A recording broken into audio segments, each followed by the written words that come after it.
Hello and welcome inside the second floor of the Duncan Student Center. I'm Austin Rooney alongside Geyer and Caroline Pineda, and this is Shamrock Sports. Gets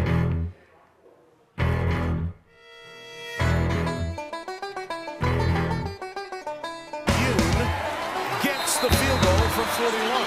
2 minutes here, third quarter, Irish down 8. Hook, Claypool, slam, end zone, touchdown Notre Dame for the first time today.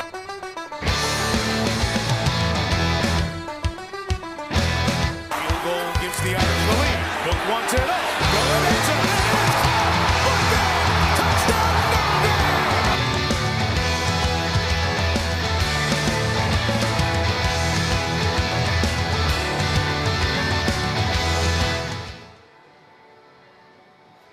Welcome back inside Shamrock Sports. Well, our normal guests, we have Johnny Soper and John Horlander. Well, they're gone. They're in San Diego covering Navy this weekend. It's probably a little bit nicer there than it is right I'm here. going to agree with that. Probably.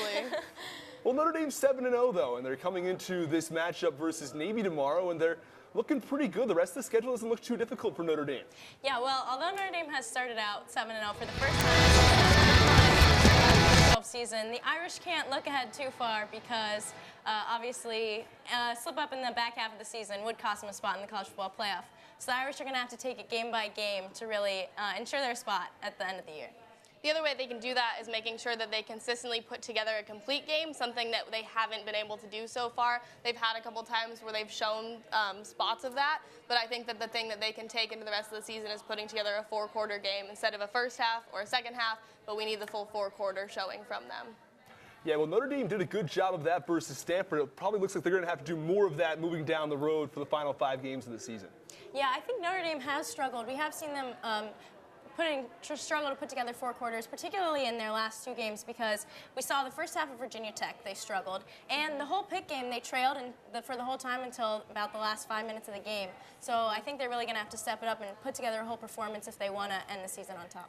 Yeah, we saw them in the first 6 games of the season. They trailed 2 minutes and 13 seconds. That was all against Wake Forest. Now, coming out of the Pitt game, they trailed 40 minutes. So it's a very big difference. It's the first time we've seen this team play from behind. It's something that we did see them do and that they're capable of doing. So I think that's good to know going forward that we can play from behind, that Ian Book is capable of leading a fourth-quarter drive like that. It's not something we want to consistently rely on, though, and that's something that we need to make sure that we don't count on to be a team that can take back a lead in the fourth quarter. Yeah, and I think it's important too for Book and our defense. They looked solid at the end of the game last week or 2 weeks ago, but particularly against this Navy offense. We know it's the triple option offense. We know that it's going to be really solid. Even though Navy hasn't put up the best numbers so far this year, we know they're a gritty team. We know they know how to play from behind as well. So I think it's a solid thing that Notre Dame learned how to do against Pitt, because it's a key characteristic that we're going to need to know how to do in the future if we want to win big games. Mm-hmm. We also saw Ian Book in the second half. The last 3 games, he's thrown almost 400 yards in the second half. That's big. You know, the last 2 games, 300 yards. So he's doing a great job. In those last 3 games, he's thrown 6 touchdown passes in the second half. So we've seen that he can put up big numbers at the end of the game, and that even if he comes out with a little bit of slow start, a little bit of a lag in the O-line like we saw against Pitt, that he is capable of regaining his composure and being able to lead those drives when it counts. And we talked about how Notre Dame does not have a top 25 matchup left on their schedule, but last week versus Pitt, this was supposed to be a game that Notre Dame should have won pretty handily. It didn't happen that way. One of the big problems for Notre Dame was that offensive line. We haven't seen them struggle like that since the Ball State game, and they had a really rough game on last 2 weeks ago. Yeah, we saw Alex Bars was out with his left knee injury. That does take a big toll. He's a big leader on the O-line, and that does affect how they play. You know, he's a senior, he's a captain. That's a big deal to have him out. So you had Trevor Ruland and you had Aaron Banks come in, but they weren't able to do the same thing. And so that's something that we will have to fill going into that last half of the season and figure out how to fill the gap that Alex Bars has left with his injury. Yeah, I think in most other places of the Notre Dame team we can see where the senior leadership kind of fills that role. Obviously, you've got Ian Book at quarterback, you've got Drew Tranquil, but Alex Bars was that big piece for the offensive line. And I think the performance we saw last week against Pitt was a large part due to Alex Bars' absence and his lack of lack of that leadership. So I think that that's something the Irish are going to have to sort out and have to kind of push past if they want to be strong. We also saw that in the run game that was reflected. Dexter Williams only had 31 yards rushing, so did Ian Book. That's a big difference. We've seen Dexter Williams consistently rush for over 100 yards since he's been back. And so having a lacking O-line performance definitely hindered him and hurt his performance against Pitt. And that's something that we can't have in the second half of the season, especially when you want to establish the run game early before you get into the passing game as we go farther along. Well, you talk about Dexter Williams and, of course, Ian Book as well. Do you think it was more Dexter Williams and Ian Book struggling themselves, or was it the offensive line that led to their having a poor performance? I think ultimately in the Pitt game we saw something we haven't seen yet, which is that Ian Book is human. And at the end of the day, he wasn't able to get it done, but Notre Dame was able to come out of a win. So even though he had a subpar performance, I think as Irish fans we should take it as a positive because other parts of the team were able to step up. And even though Ian Book didn't put up his best numbers of the year, Notre Dame was still able to get it done, and ultimately a win-to-win. So no complaints here. Right, and I think the other thing, too, is that even though we kind of saw him come out a little slowly, he did pick it up towards the end of the game, like we were saying, you know, ended up with an 81% completion rate. And so I think if that's a bad game for him and we're disappointed by that, then we'll take it. If our quarterback puts up an 81% completion rate and we're not the happiest, then that's a good sign for this team. Yeah, that's something I can live with. Definitely. The numbers definitely didn't look too bad for Book. It was 26 for 32, added 2 touchdowns, a couple of interceptions to go along with it. But overall, as you mentioned, if that's a bad game, that's something Notre Dame will happily accept. Moving forward, of course, we talked about Dexter Williams struggling. Jafar Armstrong also back this week. Do you think that would have played a different role if he had been there for that Pitt game? I think Jafar Armstrong does play a big role in the offense, but we have learned how to play without him, and this week on the depth chart, he's listed at 4th. Brian Kelly mentioned in his press conference that he doesn't know quite how many reps Jafar will be getting this week. Obviously, he's still coming back from the injury, but I do think that dynamic between Williams and Jafar is something that we're going to want to see and will be a big part of the offense. So I think if Jafar can get back, I don't know if it's going to be the Pitt game, I don't know if it's going to be the next game, but once Jafar and Dexter get on the field together, I think we're going to see an explosive offense that's going to rush for even more than they have so far this season. It'll be definitely interesting to see how they work well together. I think that it will be, you know, something that the rest of the season we can count on, and I think that's something that goes with that O-line performance. And then I think the biggest question going forward in the season is that game on the ground. Yeah, and moving forward from that, the defense looked pretty good versus Pittsburgh. They got a stop on every single drive, but it was the special teams that allowed the majority of the defensive points. Yeah, I think we saw a very rough performance from special teams, especially at the beginning of the half, the second half. I think the Irish went into the locker room with a lot to work on, and they didn't really fix it. And I think that's one big problem that we have looking into the future is that obviously no touchdowns in the first half. You're looking to come out of the locker room in the second half strong, maybe score right away. But Pitt just reversed it right back onto the Irish, and obviously they scored on that opening drive. So I think Notre Dame has to break that down, and that comes from every single guy who plays special teams. If none of them are able to make that tackle, you really got to re-examine the whole system. So I think that that's something we'll have to work on moving forward, particularly against Navy. We did see the first couple games of the season, they scored on every opening drive of the game. So coming out of the beginning and coming out of the beginning of the second half are both things that they're going to have to continue to do, because that's where we did see that success. And this Notre Dame team likes to take an early lead, and as does anyone, and, you know, likes to have that explosive offense starting from the beginning of the game. And that establishes confidence early on, and that's something that I think Ian Book does well with. I think that's something that the rest of the offense does well with. And so that's one thing that they're going to really have to try to do going into the rest of the season. Yeah, and I think the defense did a nice job keeping Notre Dame in the game, especially in the late stages. Even though Notre Dame trailed for the majority of the game, I think the defense kept them in the game, though. I think you're right, especially at the end of the fourth quarter. You know, there's 2 minutes left on the clock. Pitt gets the ball back. It doesn't really look good for us. But then the defense had a great performance. We had that sack. There were 2 really great pass coverage plays. So I think that's a good sign that we were able to hold strong under the pressure. But again, if Pitt doesn't make mistakes earlier in the game, or if, you know, that catch isn't out of bounds at the end of the game, then obviously it's a very different story for us. And we're not talking about Notre Dame at number 3 this week. We're talking about Notre Dame maybe dropping out of the rankings. So I think that it's important to, you know, celebrate the defensive performance we had at the end of the game, but that's something that we need to have the whole game, not just for the last 2 minutes. Right, and we have seen that Notre Dame is the only FBS team with 3 players who have at least 15 quarterback hurries. That's a big stat. Julian Okwara had 7 against Pitt. So you've seen this defense consistently put up good numbers, and you've seen them be the reason that a lot of times we are in close games. They're doing a good job, and that's something that I think we will see the rest of the season. I think the defense is very strong this year, stronger than that team in 2012. So that bodes well, and I think that that is going to be one of the things that propels us in the rest of the season. Well, Ellen, as you mentioned, Notre Dame #3 in the country right now. And for a look into college football at some other games around the country, we sent it down to Jess Jordan. I'm Jess Jordan with Shamrock Sports, reporting on the past 2 weeks in college football. First up in Week 7, we had number 13 LSU beat number 2 Georgia down in Baton Rouge. LSU beat the Bulldogs 36-16. Georgia's quarterback, Jake Fromm, went 16 for 34, and LSU's defense registered 3 sacks during the game. Other notable games for Week 7 included a Pac-12 matchup. Number 16 Oregon beat number 7 Washington 30-27 with a field goal in overtime. In the Big Ten, number 12 Michigan beat number 15 Wisconsin 38-13. And the University of Virginia pulled off an impressive win over number 16 Miami, winning 16-13.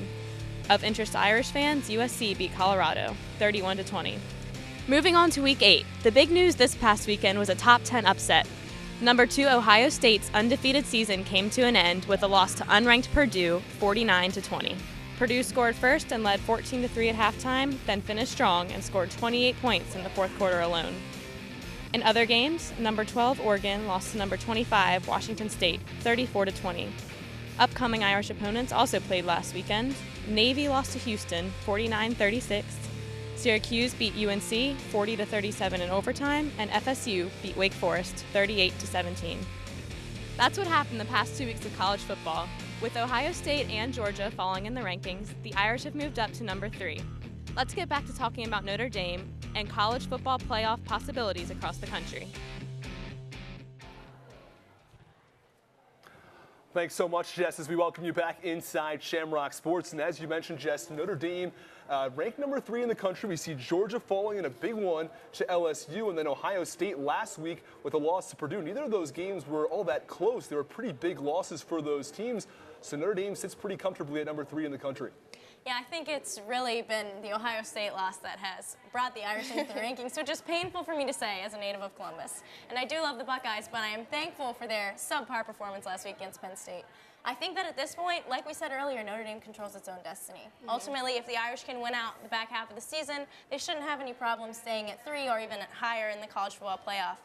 Especially with that Ohio State loss. I mean, it's something that the Buckeyes have done several years in a row where they lose a big game late in the season. We just have to make sure that Notre Dame's not a team that suffers that same fate. Right, and I think it's interesting looking at us compared to Alabama and even Clemson. Alabama still has a hard part of the schedule ahead of them with some of those SEC teams. And being independent, we kind of got past a lot of our schedule. We don't have that conference game to look towards. So Alabama might face trouble. They might face trouble in the SEC championship game. There's a lot of questions for them there. And so I think that they have obviously done a good job with so many resounding wins so far this season. Clemson as well has had a lot of just blowouts. And I think that's something that we haven't had as much of, but that we can see farther into the season. And that's one thing that this team is still gaining its confidence. And it's exciting to see where we can go because I don't think we peaked too early. And I think that maybe that's what a little bit happened in 2012 is that we didn't have the best part of our season towards the end. And I think that this year we really have the potential to peak where it's going to matter and peak going into hopefully the college football playoff. And I think a big part of that was that quarterback change that we saw with going from Brandon Wimbush to Ian Book. And I think that's been a big part. The offense is still developing around him. Obviously, we've hit some snags, especially last week. So I think that that's good because we can look forward, like you were saying, to the back half of the season. No conference championship to worry about, which is something big for Alabama. I think Clemson, too, has some opponents left on its schedule. Maybe even South Carolina could win out and beat them. But I think if Notre Dame can stay solid, I don't care about the margins of victory. As long as we win at the end of the day, I think we stay in the college football playoff. An undefeated Notre Dame team will not be left out. That is something that we're talking about, controlling your own destiny. Again, it's a good position to be in. It's somewhere that we haven't been so far in a show. Last time we were here, we were still ranked 5th. We still, had the opportunity of Alabama and possibly Georgia. They hadn't lost LSU yet. So this is the first time that we've been able to be solidly in that top 4, and I think it's a good position, like I said, to be in. And I think it's one that coming into the second half, like we were talking about not taking anyone lightly, that's the only way that we can ensure that we are in the playoff, as if we obviously win out. Something Brian Kelly mentioned in his press conference this week, too, was taking it game by game and step by step.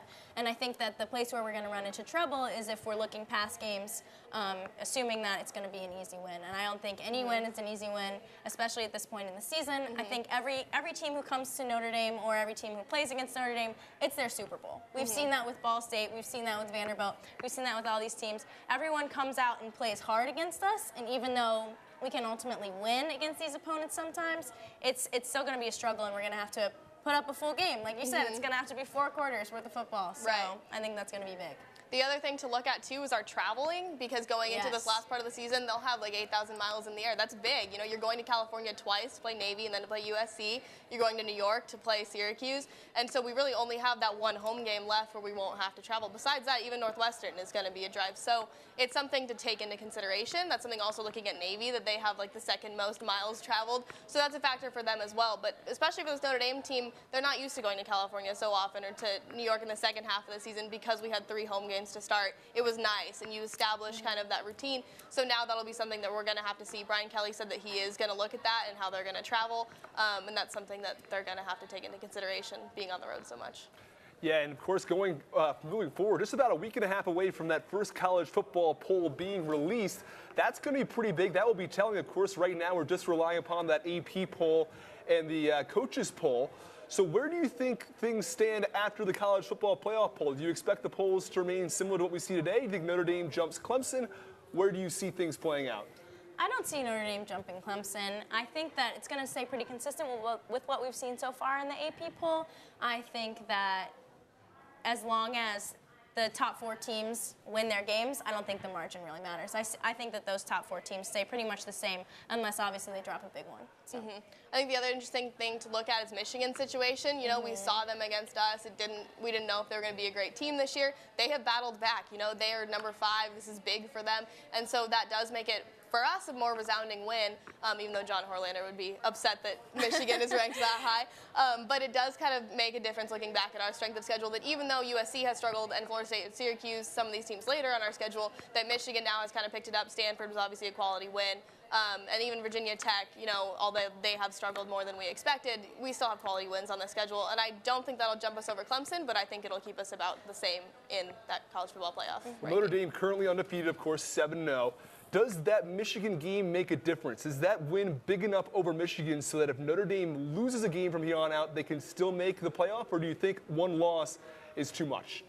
I don't think when one loss Notre Dame team makes a college football playoff. I think we're independent. We don't have that conference championship game to kind of boost us forward.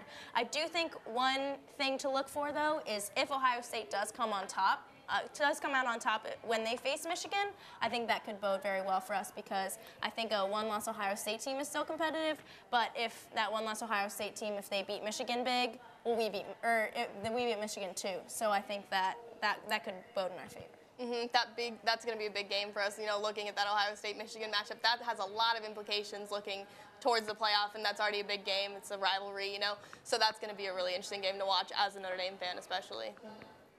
And now we move towards the Navy game. It's just one day away now, tomorrow down in San Diego. And for more on that, we sent it down to Charlie McFadden with 3 keys to the game. Hi, I'm Charlie McFadden with Shamrock Sports. Here are the 3 keys to Notre Dame's matchup versus the Navy midshipmen this weekend.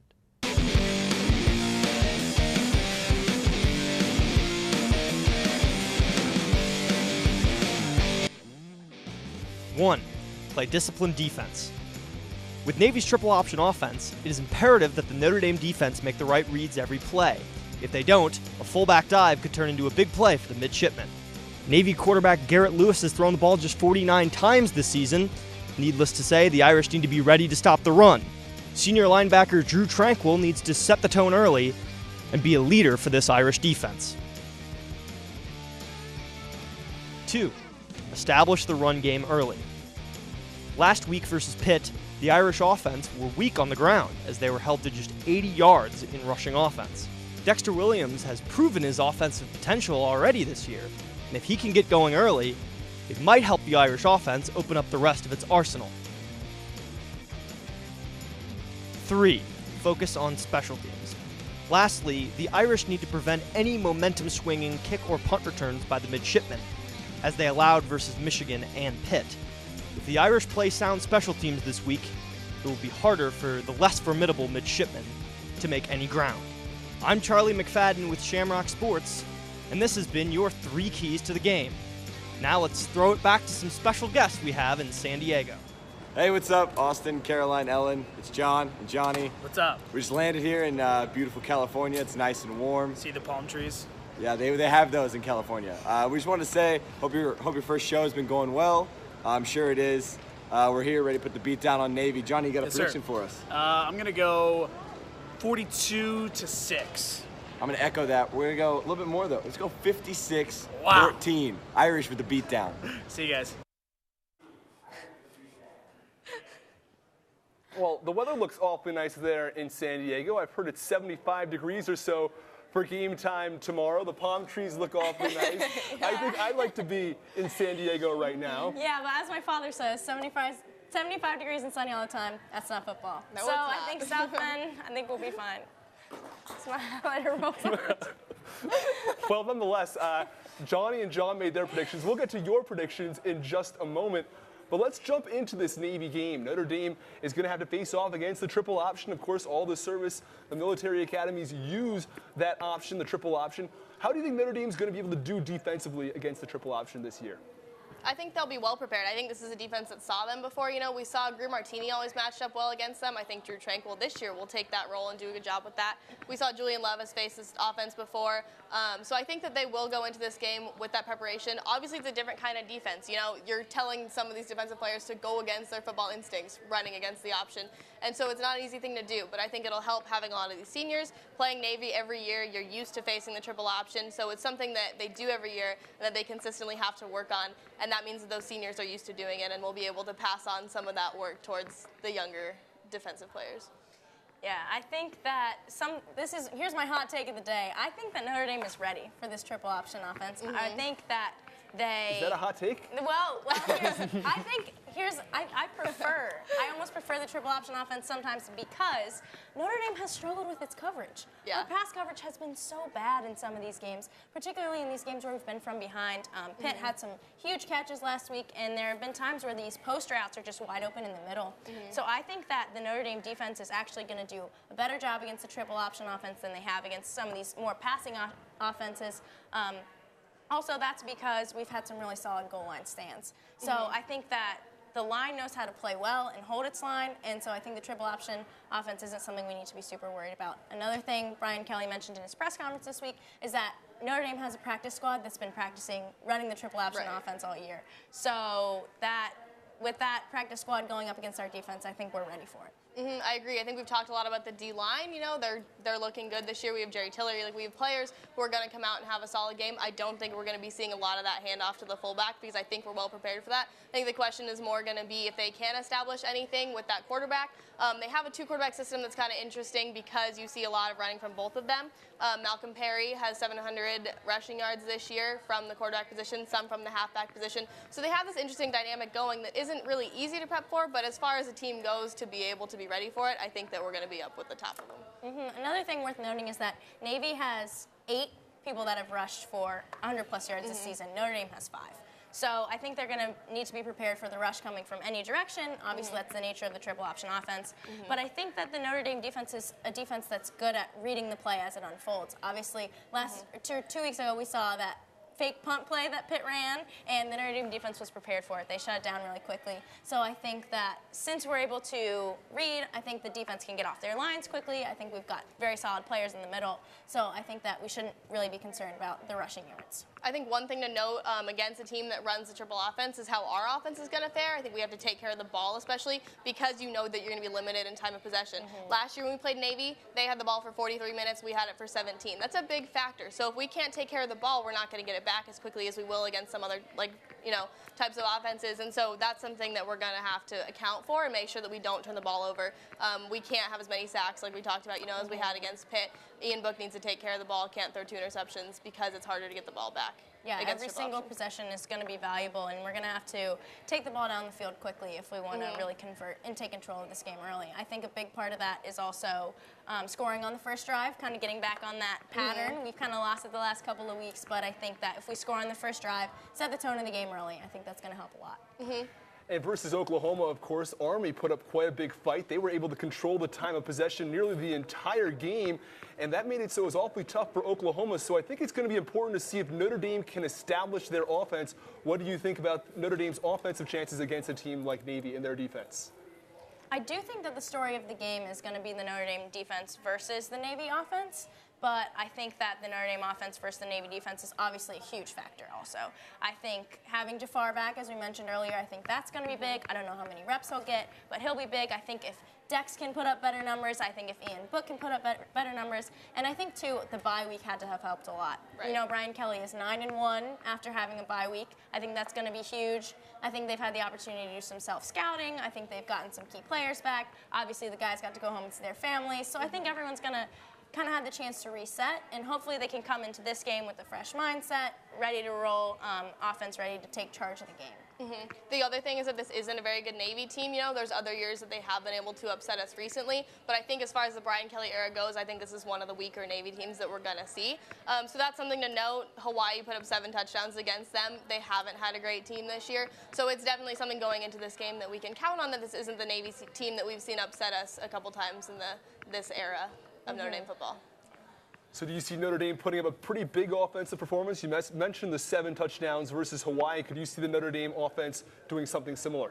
I could. I really do think that we could get into a good rhythm in this game. I think that Ian Book has found his stride. He's been doing a good job. Obviously, we saw him struggle a little bit early in the Pitt game. I don't think that he's going to have that problem out against Navy. I think coming off the bye, I think he's fresh. I think that he's ready. He's going to have Dexter and Jafar. That's something that he hasn't been able to have so far this season. So I think that'll be nice for him. He has a good receiving team. He has Miles Boykin. Chris Fink had a good game against Pitt. So he has a lot of options. I do think that he's going to come out ready to go, and I think he's going to lead this offense to a couple quick scores against Navy.